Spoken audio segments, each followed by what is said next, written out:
Non stop जारी है। वो अपनी मांगों पर अड़े हुए हैं और अभी तक सुलह का कोई रास्ता नजर नहीं आ रहा है। 55वां दिन है आज आंदोलन का, लेकिन गतिरोध बरकरार है। सरकार और किसानों के बीच प्रस्तावित 10वें दौर की बातचीत एक दिन और टल गई है। सभी की नजरें इस बीच टिकी हुई हैं सुप्रीम कोर्ट द्वारा बनाई गई कमेटी पर, जिनकी आज हो रही है पहली बैठक।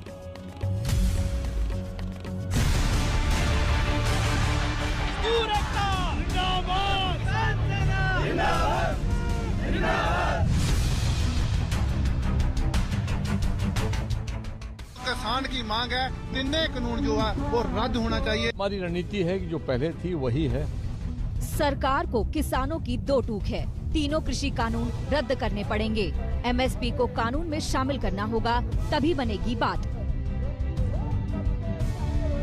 इन मांगों को लेकर दिल्ली के बॉर्डर पर किसान जमे हुए हैं। गिरता पारा भी इनके हौसले को नहीं डिगा पा रहा। लेकिन 26 जनवरी पर किसानों की ट्रैक्टर मार्च के फैसले ने इतनी ठंड में भी पुलिस के पसीने छुड़ा दिए हैं। एक तरफ दिल्ली पुलिस किसान संगठनों के साथ बैठक कर रही है, दूसरी ओर सरकार के साथ भी मीटिंग कर मंथन हो रहा है। बातचीत के बीच किसानों ने सरकार को अल्टीमेटम दे दिया है।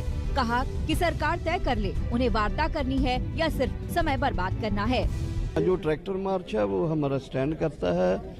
उसके लिए जैसे हमने कल भी प्रेस कॉन्फ्रेंस में कहा कि वो चलेगा, उसमें रिंग रोड का हमने डिमांड किया है और उसमें सरकार सुप्रीम कोर्ट आगे कैसे करते हैं उससे पता चल जाएगा। आज 10वें दौर की बातचीत प्रस्तावित थी, लेकिन इसे एक दिन पहले ही टालना पड़ा। अब कल यानी बुधवार को दोपहर 2 बजे बैठक में किसान नेता और सरकार के बीच चर्चा होगी।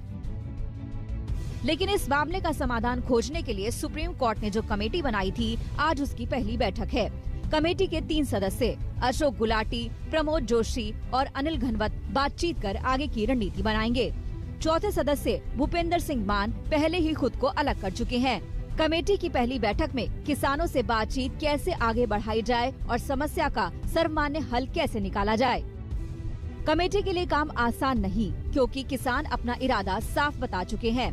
साथ ही कमेटी के गठन के बाद से सदस्यों पर आपत्ति जता चुके हैं। नहीं, वो कमेटी तो उसमें चला गया एक आदमी, अब 3 बचे हैं। कमेटी संदेह के दायरे में है, उस कमेटी को हम फेस नहीं करेंगे। किसान पीछे हटने को तैयार नहीं, सरकार भी अपने स्टैंड पर कायम है। ऐसे में बातचीत के लंबे दौर के बाद भी आशंकाओं के बादल छटने का नाम नहीं ले रहे। दिल्ली से कुमार कुणाल और जितेंद्र बहादुर सिंह के साथ आज तक ब्यूरो। तो सवाल कई हैं और सबसे बड़ा सवाल तो यही है कि आखिर ये गतिरोध कैसे टूटेगा। ये 54वां दिन है जब किसान एक बार फिर से बैठे हुए हैं, आंदोलन कर रहे हैं सिंघू बॉर्डर पर, और समाधान की सूरत कम से कम अभी तक दिखाई नहीं देती है। तो आइए अब इसी मामले पर चर्चा करते हैं। हमारे साथ खास मेहमान चर्चा में जुड़ गए हैं। आपको सबसे पहले उनसे आपका परिचय करा दें। युद्धवीर सिंह हमारे साथ मौजूद हैं, आप जनरल सेक्रेटरी हैं भारतीय किसान यूनियन के। हमारे साथ सरदार आरपी सिंह आ गए हैं बीजेपी से। कांग्रेस पार्टी से आलोक शर्मा जी हमारे साथ जुड़ गए हैं और बद्री नारायण चौधरी जी हैं, आप जनरल सेक्रेटरी हैं भारतीय किसान संघ के। शुरुआत में यहां पर सबसे पहले युद्धवीर जी आपके साथ ही करना चाहूंगी। सुप्रीम कोर्ट द्वारा बनाई गई बैठक कमेटी जो है आज वो बैठक करने वाली है, लेकिन बड़ा सवाल ये है कि क्या आप लोग कमेटी के पास जाएंगे, जो बातचीत वो आपसे करना चाहते हैं, क्या आप अपना पक्ष वहां जाकर रखेंगे?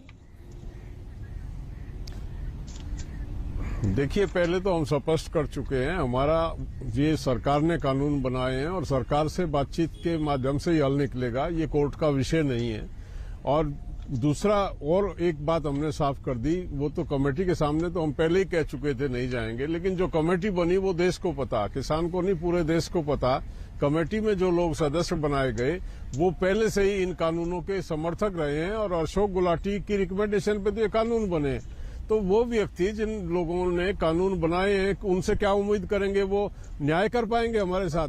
मतलब वो तो एक मजाक किया गया किसान के साथ। वो कमेटी के जो सदस्यों को देख के तो इतना हमारा धक्का लगा हमको कि ये मतलब इस तरह का एक मजाक करना देश के किसान के साथ, जिसको अन्नदाता कहते हैं, उन व्यक्तियों को जो या तो कानून बनाने में जिनका योगदान है या अपना समर्थन पहले ही वो हमारे कृषि मंत्री जी को जाके दे चुके हैं, ऐसे व्यक्ति क्या न्याय करेंगे? क्या उनसे उम्मीद की जाए? नहीं तो फिर विकल्प क्या है? कुछ नहीं है युद्धवीर जी, विकल्प क्या है? आईवास है, लोग देखा हुआ। देखिए, अभी तक आपकी सरकार से जितने दौर की बातचीत हुई वो बेनतीजा रही। नहीं, एक सेकंड, आपकी सरकार से जितनी बातचीत अब तक हुई वो बेनतीजा रही, कोई हल नहीं निकल पाया। देखो, अब जो सुप्रीम कोर्ट ने कमेटी बनाई है, अगर आप उस पर भी भरोसा नहीं करेंगे, उनके सामने भी नहीं जाएंगे, विकल्प क्या है? आपके पास क्या सुझाव है?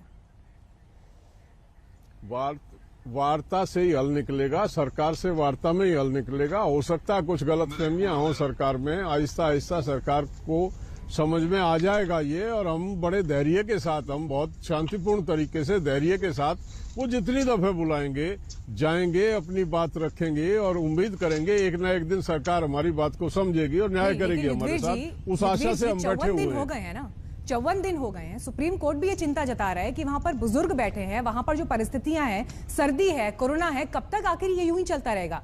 अगर आपको सुप्रीम कोर्ट द्वारा बनाई गई कमेटी पर भरोसा नहीं है, जिन 3 मेंबर्स को शामिल किया गया है, क्या आप कोई 10 नाम ऐसे सुझा सकते हैं जो हो और जिन पर आपको भरोसा हो और बातचीत आगे की जा सके? देखिए, कोरोना की जहां तक बात है, वो कोरोना का और किसान का समझौता है। 55 दिन में एक भी केस कोरोना का वहां आया नहीं है। कोई आदमी वहां मास्क नहीं लगाता, कुछ नहीं है वहां। कोरोना का डर होगा, कहीं होगा, लेकिन किसान को कोरोना और किसान में हो सकता है कोई समझ हो आपस में। कोरोना से आप चिंता ना करें, उसे हम देख लेंगे। बाकी मैंने आपको बताया कमेटी जो है वो बनी हुई है, कमेटी ही जाती है सरकार से बात करने के लिए। अर्थव्यवस्था को जबरदस्त नुकसान पहुंच रहा है, 3,000 साढ़े 3,000 करोड़ का नुकसान डेली हो रहा है। अगर रॉ मटेरियल का कॉस्ट 30% बढ़ रहा है तो देश की सरकार इस बात की चिंता करेगी, सुप्रीम कोर्ट इस बात की चिंता जाहिर करेगा ना। मैं आपसे ये पूछ रही हूं कि अगर आपको जिन लोगों पे भरोसा नहीं, क्या किसान संगठन अपनी तरफ से 10 नाम सुझा सकते हैं जिनसे बातचीत पर आगे बढ़ा जा सकता है? नहीं, वो कभी पूछा जाएगा तब हम विचार करेंगे उस पर। जो चीज है ही नहीं इमेजिनेशन में और अंदाज लगा के कि क्या ऐसा हो सकता है, प्रस्ताव आएगा तो विचार करेगी हमारी कमेटी। प्रस्ताव नहीं, आप लोग खुद सौंप दीजिए ना 10 लोगों के नाम। बात करना कोई मतलब सुप्रीम कोर्ट ने जो नाम सुझाए, अगर आपको उन पर भरोसा नहीं, ऐसा नहीं होता। तो आप लोग खुद आप लोग भी तो 10 नाम प्रस्तावित कर सकते हैं ना कि चलिए इन 10 में से 2-4 को शामिल कर लीजिए कमेटी में। वो मीनाक्षी जी वो तरीका नहीं होता। वो हमसे पूछें, बिना पूछे मान ना मान मैं तेरा मेहमान, वो नहीं होता। वो हमसे पूछेंगे, बात करेंगे, तब हम विचार करके सोचेंगे कि हमको देने नहीं देने, किसके नाम देने, वो बाद की बात है। वो हमसे पूछा ही नहीं गया, कोई बात ही नहीं हुई उसमें, और उस पर विचार क्या करें और क्या उसका जवाब दूं मैं आपको। ठीक है, सरदार आरपी सिंह जी चर्चा में आइए। क्या है सरकार के पास अब प्लान बी? अभी तक का प्लान तो कोई काम कुछ कर नहीं पाया। युद्धवीर जी बहुत समझदार और सूझवान और जमीनी किसान नेता है। आपने ध्यान किया कि वो आपकी किसी बात पे पकड़ पे नहीं आ रहे। सुप्रीम कोर्ट की कमेटी नहीं मंजूर, आपने कहा आप नए नाम सुझा दो, नहीं मंजूर। इनके वकील सुप्रीम कोर्ट गए थे पहले दिन और जाकर बातचीत भी कर आए थे, और उसके बाद फिर अगले दिन बहिष्कार भी कर दिया वकीलों ने। कोई कारण नहीं बताया कि हम क्यों बहिष्कार कर रहे हैं। पहले दिन गए, दूसरे दिन बहिष्कार कर दिया। इनके वकील ने कहा मुझे मेरे क्लाइंट ने बोला है कि मैं उस सुप्रीम कोर्ट में हाजिरी नहीं दूंगा। युद्धवीर जी, मेरा एक निवेदन है आपसे, अब सुप्रीम कोर्ट की कमेटी से क्यों भाग रहे हैं? अगर आपको लगता है कि उस कमेटी के सदस्यों ने कोई अपना पहले से ही अपना मत दे रखा है, वैसा मत टिकैत साहब ने भी दिया था, बाद में बदल गया। व्यक्ति का मत बदल सकता है, और जब आप तो गांव के आदमी, जो पंच बैठ जाता है, जो सरपंच हो जाता है, वो फिर लाग लगाव से ऊपर हो जाता है। वो पंच किसी के साथ भेदभाव नहीं कर सकता, फिर वो पंच की कुर्सी पर होता है, वो जज की कुर्सी पर होता है। वहां पर वो किसी का ये नहीं कि सरकार के या किसानों को, जो फिर ठीक होगा, जो देश हित में होगा, जो किसान हित में होगा, उसका फैसला करेगा। आप उनपे आक्षेप लगाकर क्यों बात कर रहे हैं? फिर जो बहन जी ने कहा, अब उनकी बात मान लीजिए, अपने वकीलों को बोलो कि हमें ये 4 लोग नहीं, हमें ये 10 लोगों की हम सूची चाहते हैं, ये 10 लोगों की नहीं। सूची लेकिन आरपी सिंह जी, सरकार के पास क्या प्लान भी है? मैं पूछ रही हूँ, मेरा सवाल आपसे ये है, सरकार के पास क्या प्लान भी है? मीनाक्षी, मैं उस पर भी आपका नहीं, प्लान तो एक ही है। हम तो लगातार, हमने आज किसी कारण से बातचीत रोकी, इनकी कमेटी है, कमेटी के आगे जाए, अच्छी बात है, कमेटी से बातचीत करें, नहीं तो कल बातचीत तो होगी। हम तो इनकी मोटी मोटी 2 बातें, आधा 50% मामला इनका मान गए हैं। एक बात पे हम उस पर चिंता करने को तैयार हैं, उस पर भी एमएसपी पे भी हम बातचीत करके चिंता करने को तैयार हैं, और ये चाहेंगे तो सरकार उस पर रास्ता निकाल लेगी जी। यहाँ तक 3 कानूनों की बात है, उस पर सरकार लगातार कह रही है कि एक बिंदुवार, एक क्लॉज वाइज चर्चा कर लेते हैं, उसमें आपको कहीं आक्षेप हो, एक मेरी बात सुनो, एक उसमें आक्षेप हो तो बताओ, परंतु 4 मोटी बातें मैं आपको गिना देता हूँ। एमएसपी पे सरकार लिखित आश्वासन देने को तैयार है या उस पर चिंता भी करने को तैयार है आगे भी जाकर। ठीक है, यहाँ तक किसान के एक लगेगा किसान की जमीन नहीं जाएगी, इस पे सरकार ऑलरेडी लिखित दे चुकी है और किसी भी ढंग से आश्वस्त करने को तैयार है। नई मंडियों को कोई एडवांटेज ना मिले इसलिए लोकल गवर्नमेंट्स को कह रही है कि वो टैक्स लगा ले, अपने हिसाब से पुरानी मंडियों के बराबर ले आए। चौथा उन्होंने कहा था कि हम एसडीएम कोर्ट से ऊपर जाने, तो सरकार ने कहा ऊपर की कोर्ट पे जा सकते हैं, उसकी भी बात मानते हैं और वहां भी फास्ट ट्रैक कोर्ट, ताकि आपका फैसला नहीं, लेकिन जल्दी हो आरपी जाए। सिंह जी, आपने जो ये तमाम बिंदु गिनाए, आप पैनल पर मेरे साथ डिस्कशन में इससे पहले भी कई बार आ रहे हैं, ये पॉइंट्स आपने सब गिनाए हैं, लेकिन हमेशा चर्चा और जो संशय है वो इन कानून और इनके बिंदुओं की व्यवहारिकता पर है कि जब ये असल में जमीन पर इंप्लीमेंटेशन की बात आएगी तो उसमें जो परेशानियां आएंगी उनका समाधान कैसे होगा। ठीक है, आलोक शर्मा जी बोलेंगे। एक कमेंट बद्रीनारायण चौधरी जी आपसे मैं यहां पर लेना चाहूंगी, उसके बाद आलोक जी आपके पास आ रही हूं। कैसे निकलेगा समाधान, चौधरी साहब? देखिए जी, अगर मान लीजिए पराली जलाने के ऊपर सुप्रीम कोर्ट संज्ञान लेकर के ऑर्डर जारी कर सकता है, सारी सरकारें किसानों पर एफआईआर लॉन्च करा सकती है, दिल्ली का सीएम किसानों को बदनाम कर सकता है, लेकिन यहाँ सुप्रीम कोर्ट यानी केंद्र सरकार ने सुप्रीम कोर्ट के पाले में गेंद उड़ा दी, सुप्रीम कोर्ट ने दिल्ली पुलिस के पाले में गेंद उड़ा दी। क्या इन हजारों ट्रैक्टरों से दिल्ली का पॉल्यूशन खराब नहीं होगा? क्या इस समस्या को समाधान करने के लिए इनको आगे नहीं आना चाहिए था? जहाँ तक एमएसपी का सवाल है तो लिखित आश्वासन वाली बात आप गलत रहे हैं, ये पंजाब हरियाणा के किसानों में है। जब देश के किसान आंदोलन में सहयोग में जा रहा है तो देश भर के किसान का विचार कौन करेगा? एमएसपी कहाँ मिल रही देश भर के किसानों को? इसलिए एमएसपी का विषय अलग है और मैं तो मानता हूँ कि केंद्र सरकार को चाहिए कि एमएसपी के लिए चाहे एमएसपी के रूप में चाहे किसी भी रूप में कोई प्रस्ताव तैयार करके ठोस चीज किसानों के सामने वो भी लाए। अगर किसान नहीं ला पा रहे हैं तो सरकार लाए कि सरकार के पास तो आंकड़े हैं, अफसर हैं, सारा लवाजमा है और किसान विचार करेंगे। इसके बाद यदि किसान विचार नहीं करते तो देश का किसान देख लेगा इनको कि किसान नेता जो है दिल्ली पंजाब के लिए काम कर रहे हैं, देश भर के किसान के लिए काम कर रहे हैं।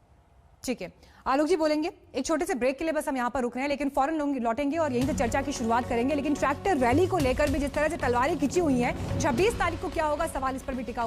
तो किसानों का मुद्दा सुलझाने के लिए सुप्रीम कोर्ट ने जो कमेटी बनाई है उस कमेटी ने आज पहली बैठक करनी है, लेकिन इस बीच किसान संगठन ये कह रहे हैं उस कमेटी की विश्वसनीयता पर सवाल उठा रहे हैं। तो वैसे में सवाल लगातार ये कि सरकार के साथ भी बैठक कल है, तो आखिर कैसे ये मामला सुलझेगा? तमाम पैनलिस्ट हमारे साथ चर्चा में जुड़े हुए हैं। आलोक जी, कैसे मामला सुलझेगा ये सवाल तो बना हुआ है, लेकिन पॉलिटिकल पार्टीज की भी अपनी अपनी भूमिका है। कांग्रेस पार्टी आज 1:30 बजे प्रेस कॉन्फ्रेंस करने वाली है, क्या उम्मीद की जाए इस प्रेस कॉन्फ्रेंस से? देखिए, मुझे लगता है कांग्रेस पार्टी पहले दिन से ही, जिस दिन से मीनाक्षी जी कानून आया है, हमने पार्लियामेंट से लेकर उसका ट्रैक्टर आंदोलन से लेकर और दिल्ली के बॉर्डर सब जगह हमने किसानों की मदद करनी चाहिए और किसानों के साथ हम खड़े हुए हैं। पहले दिन से हमारी मांग है कि तीनों काले कानून रद्द होने चाहिए, लेकिन सरकार की नीयत पूरी तरह से खराब है। 55 दिन हो गए, आज 70 से ज्यादा जाने चली गई। 5 जून से जिस दिन बिल पास हुआ था, ऑर्डिनेंस आया था, उससे अगर आज देखें तो लगभग 8 महीने हो गए। किसी को देश में ये नहीं पता चला कि 8 महीने में इन कानूनों की वजह से एक भी किसान को फायदा हुआ हो। ये सरकार की अपनी जिम्मेदारी थी कि कैसे किसानों को समझाया जाए। आज सरकार अपनी जिम्मेदारी से भाग रही है। देश के एग्रीकल्चर मिनिस्टर कह रहे हैं कि अगर आपको हमारे ऊपर भरोसा नहीं है तो आप सुप्रीम कोर्ट चले जाइए। सरकार स्वयं कह रही है कि सुप्रीम कोर्ट चले जाइए। सुप्रीम कोर्ट कौन गया? कि वो संस्था जो बीजेपी के साथ खड़ी है, जो सुप्रीम कोर्ट में कह चुकी है कि कानून बहुत अच्छे हैं, जो ज्ञापन दे चुकी है, जो सड़कों पर नारे लगा चुकी है। नहीं, लेकिन कानून की खामियों को लेकर आलोक जी, आप लोगों ने भी एक बुकलेट जारी की है कानून की खामियों को लेकर। कानून में खामी होती है तो फिर उसे सुधारा जाता है, लेकिन सवाल यह है, ये बात मैं क्यों कह रही हूं आपसे, क्योंकि देखिए कांग्रेस का घोषणा पत्र देखिए, उसमें किसानों से संबंधित घोषणाओं के सेक्शन 20वां पॉइंट कहता है, सेक्शन का 20वां पॉइंट ये कहता है कि भूमि अधिग्रहण, पुनर्वास और पुनर्स्थापना अधिनियम 2013 और वन अधिकार अधिनियम 2006 के क्रियान्वयन में जो भी विकृतियां आई हैं उन्हें दूर करेंगे, उन्हें दूर करेंगे। कांग्रेस ने यह नहीं कहा कि बदल देंगे या कानून वापस लेंगे। मीनाक्षी जी, मुझे लगता है कि लेकिन जब आप भी, एक सेकंड, जब आप भी सुधार की बात कर रहे हैं, जब आप सुधार की बात कर रहे हैं तो आप भी ये नहीं कह रहे हैं कि कानून वापस ले लेंगे, आप ये कह रहे हैं उसमें हम सुधार लाएंगे। मीनाक्षी जी, सुधार तो हर चीज में आता है, लेकिन अगर इतना गंदा कानून हो जिसको सरकार कहे कि 20 गलतियां तो इसमें ऑलरेडी हो गई हैं और किसान कहें कि साहब ये बिल्कुल गलत है, ये हमारा डेथ वारंट है, वार्ता जो है वो समय की बर्बादी है। कांग्रेस पार्टी ने कभी ये नहीं कहा, और इन 3 कानूनों में लैंड एक्विजिशन से रिलेटेड कुछ भी नहीं है, ट्राइबल लैंड से रिलेटेड कुछ भी नहीं है। मुझे लगता है कि ये केवल कांग्रेस को या देश की जनता को, किसानों को भ्रमित करने के पॉइंट्स हैं। आपने कहा कि साहब एमएसपी दे देंगे, अभी सिंह साहब ने कहा राइटिंग में दे देंगे। अरे भाई, पराली पे, बिजली पे और एमएसपी पे आज तक कोई एडमिनिस्ट्रेटिव ऑर्डर आना है? तो सुप्रीम कोर्ट ने तो डायरेक्शन देनी नहीं है। आज 2 महीने से ज्यादा हो गए आंदोलन को चलते हुए, आप एक लेटर क्यों नहीं निकाल पाए अभी तक एग्रीकल्चर मिनिस्टर की तरफ से नहीं आया है। सुप्रीम कोर्ट ने पूरी तरह से केंद्र सरकार के जो प्रावधान थे उन्हीं को आगे बढ़ाया है।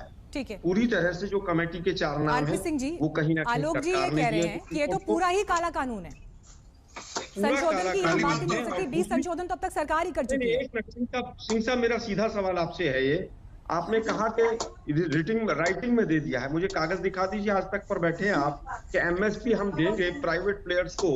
अगर ये कानून है कहीं पर दिखा दीजिए मुझे कोई एडमिनिस्ट्रेटिव ऑर्डर अगर आपने निकाला है तो।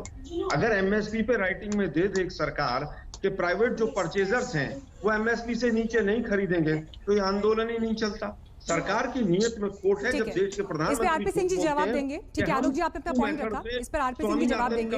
एक ब्रेक के लिए मुझे रुकना पड़ रहा है, एक ब्रेक के बाद फौरन लौटेंगे, आरपी सिंह जी इस पर जवाब देंगे और चर्चा को यहीं से आगे बढ़ाएंगे। देखते रहिए आज। तो बैठक पर बैठक, लेकिन सुलह कब, ये सवाल बना हुआ है। किसानों से बातचीत कर सुलह का रास्ता निकालने की कोशिश जारी है। क्या कहना है इस पर सरकार का और क्या रुख है किसानों का, आपको सुनवाते हैं। कुछ राज्यों में इन कानूनों से किसानों को आपत्ति है। जो किसान आंदोलन पर हैं उनसे 9 चरण हम लोगों ने चर्चा की है, और मैंने हमेशा ये कहा है कि किसान यूनियन के लोग प्रावधान पर चर्चा करें, और जिस प्रावधान से किसान को तकलीफ है उस प्रावधान पर विचार करने के लिए और उसमें संशोधन करने के लिए सरकार खुले मन से चर्चा कर रही है और करना चाहती है। लेकिन यूनियन की तरफ से प्रावधान पर चर्चा नहीं हो पा रही है, इसलिए गतिरोध कायम है। और मुझे आशा है कि किसान कल विकल्पों पर चर्चा करेंगे तो समाधान का रास्ता निकल सके। मोर्चा तो चलता ही रहेगा, इनमें सरकार को झुकना पड़ेगा, यह निश्चित है। ये किसान हैं, सीधे साधे हैं, अपनी मांग मनवाए बिना तो ये हटने वाले नहीं। बस यही है, हटना ही नहीं है। ये सब समाधान हो जाए तो हम चले जाएं। देश की कृषि कानून देश के लिए हैं, किसानों के लिए हैं। चंद लोगों की असहमति को आप देश की मत बताओ। 1 लाख करोड़ रुपया की एग्री इंफ्रास्ट्रक्चर फंड खर्चा किया जाएगा। यहाँ की किसानों की उत्पादित मक्काई हो, चावल हो, गन्ना हो, उसे एथेनॉल हो के अगर हम बाहर से इंपोर्ट रोक पाए, ये किसान बिल में तो ही है। क्या विरोध है इस विषय की? चंद लोगों की असहमति को आप देश की मत बनाओ। बयानबाजी जिस हिसाब से दे रहे हैं, ये इसको लंबा खींचना चाहते हैं, ठीक है। और कल देखते हैं, हम तो हर बार उम्मीद के साथ में जाके कुछ ना कुछ इसका समाधान निकले। और कल एमएसपी का एक बड़ा अहम इशू रहेगा, क्योंकि एमएसपी से सरकार हटना चाहती है और ये दिखाना चाहती है कि पंजाब और हरियाणा के किसान से ये जो आंदोलन है ये अलग है। तो आरपी सिंह जी, ये बात आपने भी सुनी जो राकेश टिकैत यहाँ पर कह रहे हैं कि सरकार सिर्फ समय पे समय लिए जा रही है या बर्बाद कर रही है, लेकिन समाधान की मंशा उनकी नहीं है। मीनाक्षी बहन, राकेश टिकैत जी का 4 जून का बयान भी पढ़ती है जहां उन्होंने सारे बिलों के स्वागत की थी। और मैं आपको एक डिटेल, मैंने 1988 में जब टिकैत साहब दिल्ली आए थे, बड़े टिकैत साहब दिल्ली आए थे, उनके आंदोलन में मैंने भागीदारी की थी। मैं उनकी भी जानकारी आपको भेज देता हूँ, मेरे पास उन दोनों की प्रेस कटिंग्स हैं, जरा वो भी ध्यान कर लीजिएगा। उसमें स्पष्ट हो जाएगा कि क्या महेंद्र टिकैत जी क्या कह रहे थे, इन बिलों के पक्ष में थे, इन बिलों के विरोध में थे। परंतु जो नरेंद्र तोमर जी, अरे सुनो दोस्त, मैंने टोका नहीं आपको। अरे अच्छा, इनको बोल लीजिए, आप बोल लीजिए। आलोक जी, मैं आऊंगी आपके पास एक एक करके, प्लीज। आपसे आप बताइए कि एमएसपी पराली पर और बिजली पर कोई कागज है आपके पास सरकार का? एक सेकंड प्लीज एक सेकंड आलोक जी, ब्रेक से पहले आप ही बोल रहे थे, आपने अपना सवाल रखा, अब उनका जवाब सुन लीजिए ना। आलोक जी प्लीज, आपने ही रखा ब्रेक से पहले सवाल, आपका ही सवाल लिया मैंने। बोलिए आरपी सिंह जी, उनके पॉइंट का जवाब दीजिए पहले। कहाँ है वो कागज, कहाँ है पराली पर बिजली पर अरे भ्रमित कांग्रेस 70 साल के कागज दिखाओ पहले, आपने किसानों के लिए क्या किया 70 साल में, क्या किया आपने? एमएसपी लागू की 70 साल में, आपने एमएसपी लागू की आप? अरे सुनो भ्रमित कांग्रेस सुनो, सोफे वाले ट्रैक्टर पे बैठकर उस पे बैठकर कोई राजनीति नहीं होती, समझे? किसानों की बात नहीं होती। जब यहाँ पर कहते हैं बड़े चलो और फिर विदेश भाग जाते हो, मिलान भाग जाते हो, उससे राजनीति नहीं होती। जब यहाँ पे बिल डिस्कस होते हो तो न्यूयॉर्क भाग जाते हो, उससे राजनीति नहीं होती किसानों की। और जब यहाँ डिस्कशन हो रही होती है तो थाईलैंड भाग जाते हैं आपके नेता। अरे किसकी बात कर रहे हो? कागज दिखा दीजिए कि आलोक जी प्लीज एक सेकंड रुक जाइए, मैं आपके पास आऊंगी आलोक जी, आपसे मैं लूंगी आलोक जवाब। आरपी सिंह जी आप कंप्लीट करिए, फिर बाकी दो मेहमान भी हमारे पास बैठे हैं, किसानों से भी, जो किसान नेता आए हैं मंच पर, मुझे उनसे भी सवाल लेने हैं। ठीक है आरपी सिंह जी आप कंप्लीट करिए, फिर हम जाएंगे युद्धवीर जी के पास। बोलिए। नहीं मैं इनसे पूछता हूँ, कांग्रेस से पूछता हूँ, 90,000 रुपए का गुटखा साहब कांग्रेस प्लीज मुद्दे पर रहते हैं, ठीक है हम मुद्दे पर रहते हैं आरपी सिंह जी प्लीज। कर्जा किसानों का माफ कांग्रेस की। अरे भाई आप मुझे केवल एमएसपी पे लिखित कानून दे रहे कारण और मेरी बात उसका ये सबसे ज्यादा नुकसान आप कर रहे हो पंजाब का और किसानों का, सबसे बड़ा नुकसान कॉन्ट्रैक्ट फार्मिंग लागू किया। नहीं लेकिन आरपी सिंह जी आप बार-बार ये बात आप लोग कहते हैं, आप लोग बार-बार ये बात कहते हैं कि गुमराह कर दिया किसानों को, भड़का दिया, लेकिन गुमराह कर दिया भड़का कैसे दिया? सबसे बड़ा प्रचार तंत्र तो सरकार के पास है ना, सरकार क्यों नहीं कन्विंस कर पाई, सरकार क्यों नहीं भरोसे में ले पाई?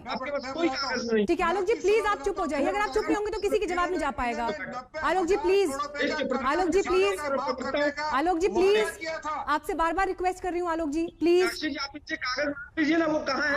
आप सुनना नहीं चाह रहे ना आलोक जी प्लीज, अगर वो जवाब नहीं देंगे तो फिर आप दोबारा बोलिएगा प्लीज। एक सेकेंड वही जवाब देंगे आलोक जी प्लीज रुक जाइए ना, एक सेकेंड रुक जाइए। दो लोग एक साथ बोलेंगे तो आवाज नहीं जा पाएगी किसी की, इतना तो हम संयम बरत सकते हैं। बोलिए आरपी सिंह जी। देखिए मीनाक्षी बहन इनकी दिक्कत है कि इन्होंने वादे कर बोल गए और मैं बिल्कुल आरोप लगा रहा हूँ 90,000 करोड़ रुपए का, देखो फिर नहीं बोलेंगे, सच चुपता है। 90,000 करोड़ रुपए का कर्जा, अरे सुन यार चलो मीनाक्षी छोड़ दीजिए को करने दो डिबेट आज। आपने कहा अरे 90,000 करोड़ रुपए का कर्जा कब माफ करोगे पंजाब के किसानों का, बताओ मेरे को। आपने कस्में उठाई थी वहां पर, 90,000 करोड़ रुपए का कर्जा किस दिन माफ करेगा उस दिन आगे की बात करना। आपने किसानों को भड़काकर फेंक दिया वहां पर, आपने अपनी जान छुड़ाने के लिए अपना वादा नहीं पूरा किया, उससे जान छुड़ाने के लिए। आरपी सिंह जी सुनिए मेरी बात, आरपी सिंह जी प्लीज मेरी बात आप सुनिए। सरकार में सत्ता में इस वक्त आप लोग हैं, प्लीज समझिए कांग्रेस पार्टी विपक्ष में है। एक सेकेंड ये कानून सिर्फ पंजाब में नहीं लागू होने सर, पूरे देश की बात है। ठीक है एक सेकेंड आलोक जी प्लीज, देखिए आलोक जी फिर आवाज नीचे करनी पड़ेगी, आप बिल्कुल बात नहीं सुन रहे हैं, प्लीज मान लीजिए। मैं आपसे बार बार रिक्वेस्ट कर रही हूँ। नहीं एक सेकंड ना, डिबेट का एक तरीका होता है ना सर, एक तरीका होता है। नहीं एक सेकंड सर, पूरा देश आपको सुन रहा है, प्लीज करोड़ों की संख्या में दर्शक देखते हैं, क्यों हम उनका समय बर्बाद करें? फिर एक एक करके बोलेंगे तो बात समझ में आएगी। आरपी सिंह जी मैं आपसे ये सवाल पूछ रही हूँ कि अभी तक आप हर बार ये दलील देते हैं कि किसानों को गुमराह किया गया, किसान कैसे गुमराह हो गए? सवाल तो ये सरकार से है ना, सबसे बड़ा प्रचार तंत्र आपके पास है, क्यों आपने वो स्कोप दिया कि किसान गुमराह हो गया? क्यों आपके सारे मंत्री, आपके तमाम बड़े नेता बोल रहे हैं, क्यों उसके बाद भी आप किसानों को भरोसे में नहीं ले पाए? चीनी, पाकिस्तानी, पता नहीं कौन कौन से शब्द इस्तेमाल किए। जी ये किसानों के लिए बहस है, इन राजनेताओं को ना लड़ाओ। ठीक है आरपी सिंह जी आप जवाब दीजिए, मुझे युद्धवीर जी के पास उसके बाद जाना है। बोलिए। अगर टोकेंगे तो मैं जवाब नहीं दे पाऊंगा। देखिए मैं वापस कह रहा हूँ, आलोक जी झूठ बोल रहे हैं, लगातार निरंतर झूठ बोल रहे हैं। 90,000 रुपए का कर्जा इन्होंने माफ करना किया नहीं, उसके चलते किसानों के देखो नहीं बोल पाए ना, सुन नहीं पाते सर। मैं बता रहा हूँ 90,000 करोड़ रुपए का कर्जा माफी आपका मैनिफेस्टो में था, आपके मैनिफेस्टो में था। मैंने कर्ज माफी पर आज कोई बात नहीं की है अभी, आप इसको कॉन्ट्रैक्ट फार्मिंग कर रहे हैं, लागू करी, एक कॉन्ट्रैक्ट फार्मिंग लागू नहीं करी, मैंने पर लागू करी वहां पर 2017 में यही सब कानून आपने लागू किए पंजाब के अंदर। बताओ ना सर, क्यों नहीं बताते आप? कानून को आप अकल खालिस्तानी टुकड़े और पता नहीं क्या। एक सेकंड युद्धवीर जी, दुर्भाग्यपूर्ण है युद्धवीर जी। देखिए जो परिस्थिति है जहां पर राजनीतिक दल एक दूसरे के आमने सामने युद्धवीर जी दिखाई दे रहे हैं, लेकिन सवाल किसान आंदोलन में बैठे नेताओं पर भी उठ रहे हैं। वो भी तो पॉलिटिकल पार्टीज के संपर्क में है ना।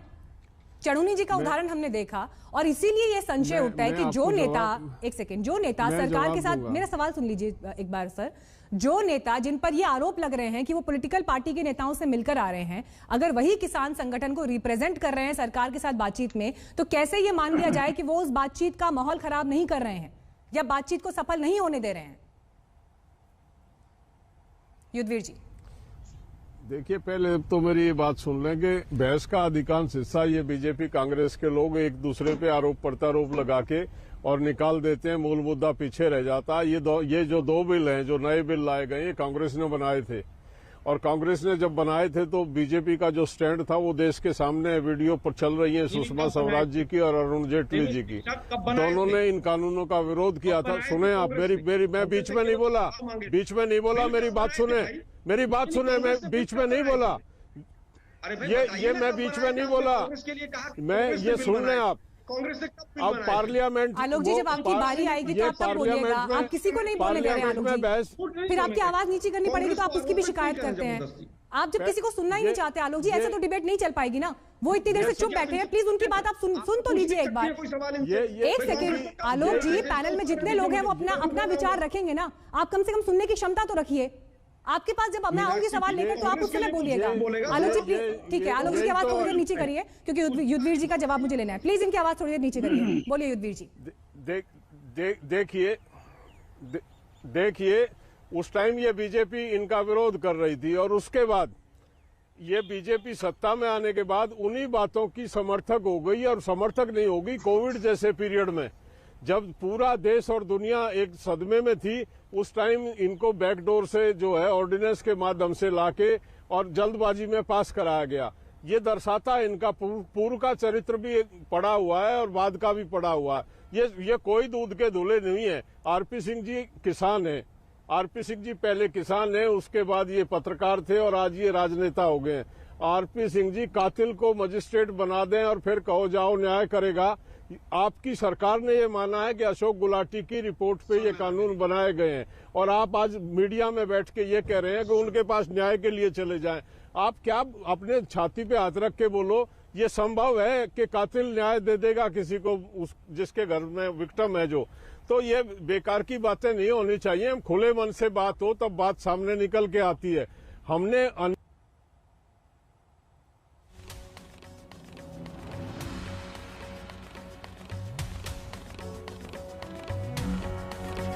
ठीक है, आरपी सिंह जवाब दीजिए,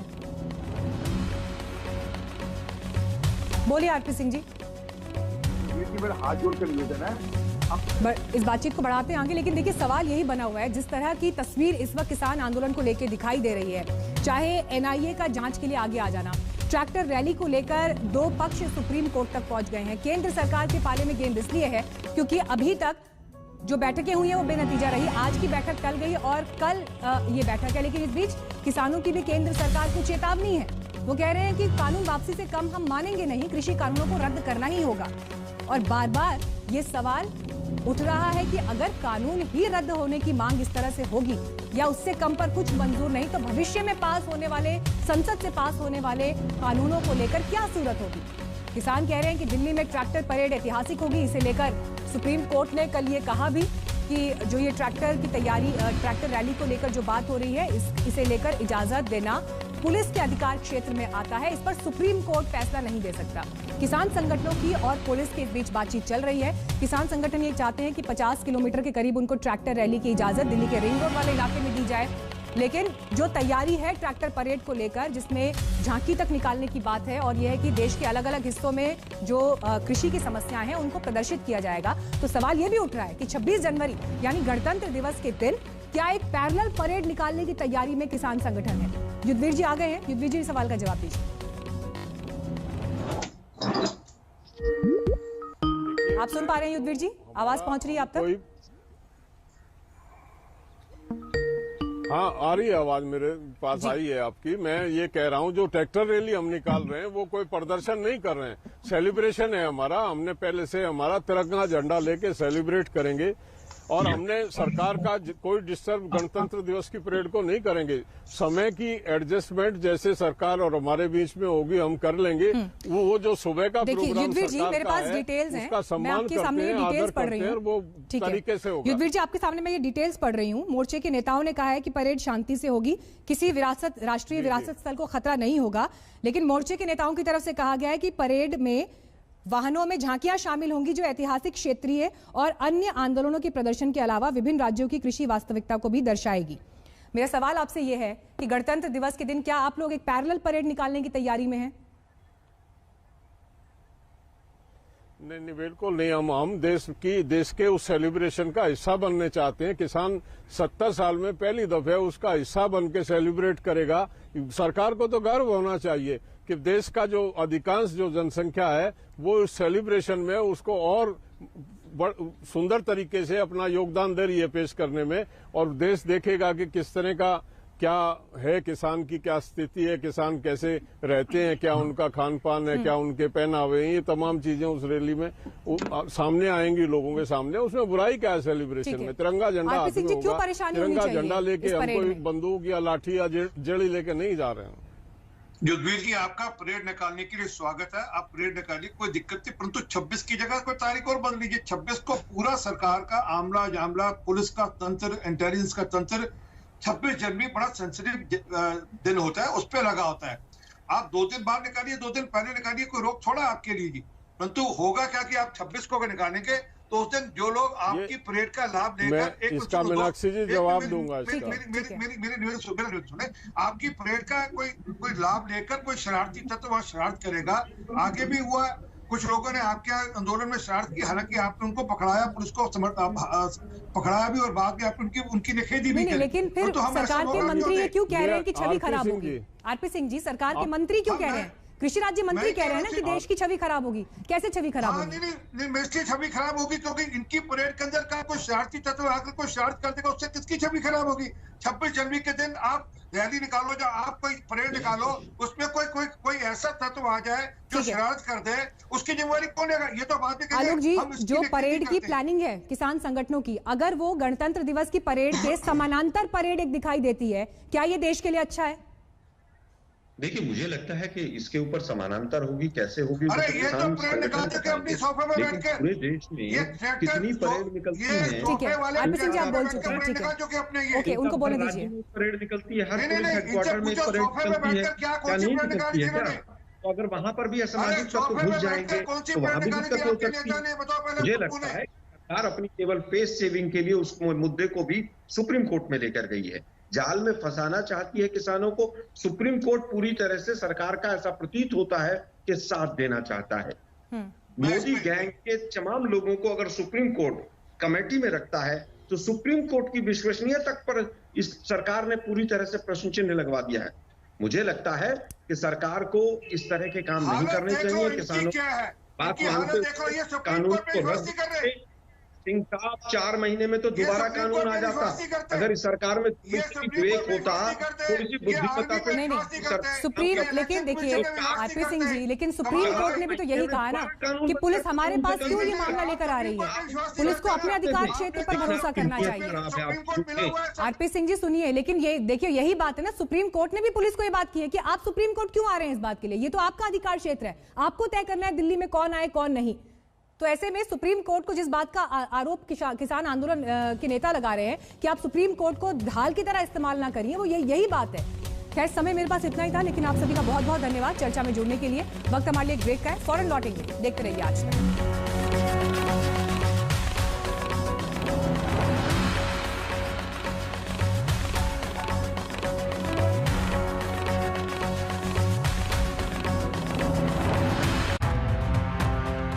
नमस्कार, मैं हूं अंजना ओम कश्यप। हमें उम्मीद है ये वीडियो आपको पसंद आया होगा। लेटेस्ट खबरों के लिए यूं ही देखते रहिए आज तक, और इस वीडियो के पसंद आने पर लाइक, शेयर एंड सब्सक्राइब करना ना भूलें।